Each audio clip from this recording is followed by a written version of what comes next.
السلام علیکم ورحمۃ اللہ وبرکاتہ نحمدہ ونصلی علی رسولہ الکریم اما بعد فاعوذ باللہ من الشیطان الرجیم بسم اللہ الرحمن الرحیم رب اشرح لی صدری ویسر لی امری واحلل عقدۃ من لسانی یفقہوا قولی۔ قرآن کریم کی عربی سمجھنے کے لیے ضروری ہے کہ ہم اس کے الفاظ کے بارے میں کچھ بنیادی معلومات حاصل کر لیں کہ الفاظ بنتے کیسے ہیں۔ اس کے لیے ضروری ہے کہ ہم یہ جان لیں کہ روٹ ورڈز کیا ہوتے ہیں۔ تو روٹ ورڈز جو ہے نا، یہ در حقیقت کچھ حروف ہوتے ہیں جو کہ ایکچولی کسی لفظ کی بنیاد کو ظاہر کرتے ہیں کہ وہ لفظ بنیادی طور پر کن حروف سے مل کر بنا ہے۔ جیسے جڑ ہوتی ہے نا کسی پودے کی، تو وہ اس پودے کی بنیاد ہوتی ہے اور اس سے اس پودے کی قسم کا پتہ چلتا ہے۔ اسی طرح روٹ ورڈ اگر ہمیں پتہ چل جائے نا، تو ہمیں اس لفظ کا مطلب معلوم ہونے میں پھر بہت آسانی ہو جاتی ہے۔ ٹھیک ہے، روٹ ورڈز عموماً جو ہوتے ہیں نا، یہ 6 حرفی ہوتے ہیں۔ ان کے بارے میں آپ یہ بھی یاد رکھیں، یعنی 3 حروف پر ہی یوزلی یہ مشتمل ہوتے ہیں۔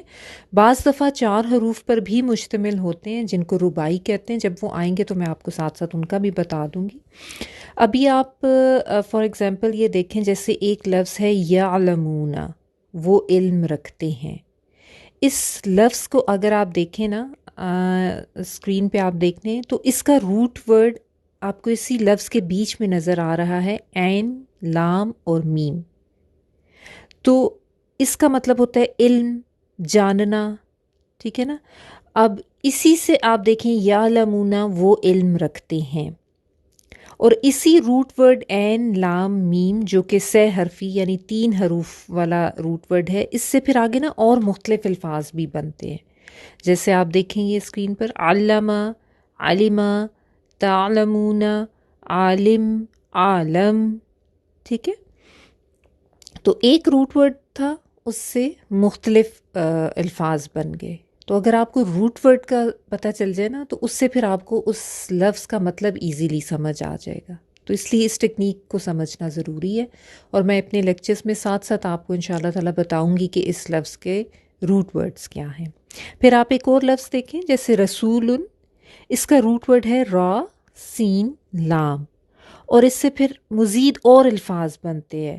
رسل بھی بنتا ہے جو کہ جمع ہو جاتی ہے، پھر ارسلا، ارسلنا، مرسلین، مرسل وغیرہ۔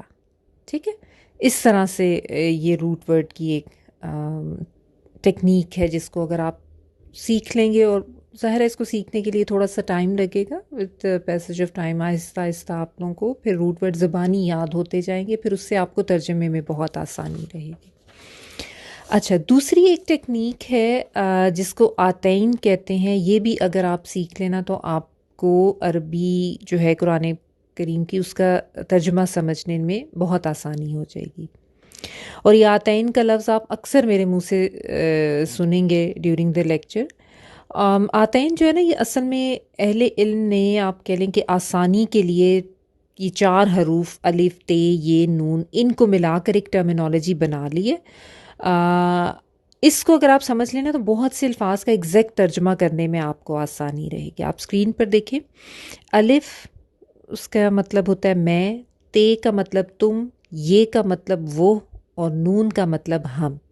ٹھیک ہے، یہ حروف جب روٹ ورڈز کے شروع میں اگر آپ کو نظر آئے نا، تو الف لگا ہو تو اس کا ترجمہ میں ہوگا، تے لگا ہو تو اس کا ترجمہ تم ہوگا، یہ لگا ہو تو اس کا ترجمہ واو ہوگا، نون لگا ہو تو اس کا ترجمہ ہم ہوگا۔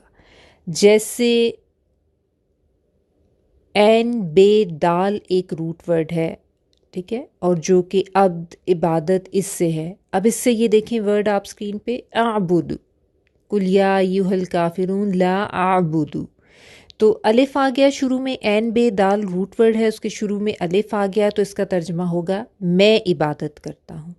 ٹھیک ہے، پھر اسی طرح تعبدون، عین، بے، دال روٹ ورڈ ہے، اس کے شروع میں تے آ گیا تو ترجمہ ہوگا تم عبادت کرتے ہو۔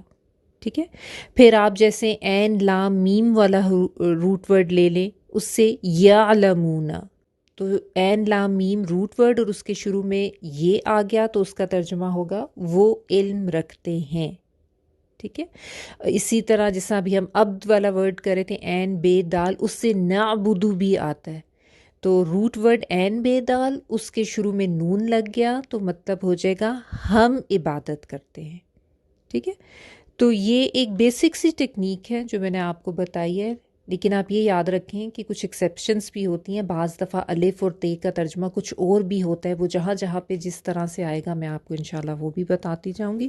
ابھی آپ یہ اتنی سی یہ بیسک 4 حروف آتین کے نام سے یاد رکھیں کہ یہ 4 حروف یاد رکھنے ہیں. الف کا ترجمہ میں، تے کا تم، یہ کا وہ، نون کا ہم، جبکہ یہ روٹ ورڈ کے شروع میں آ رہے ہوں. ٹھیک ہے.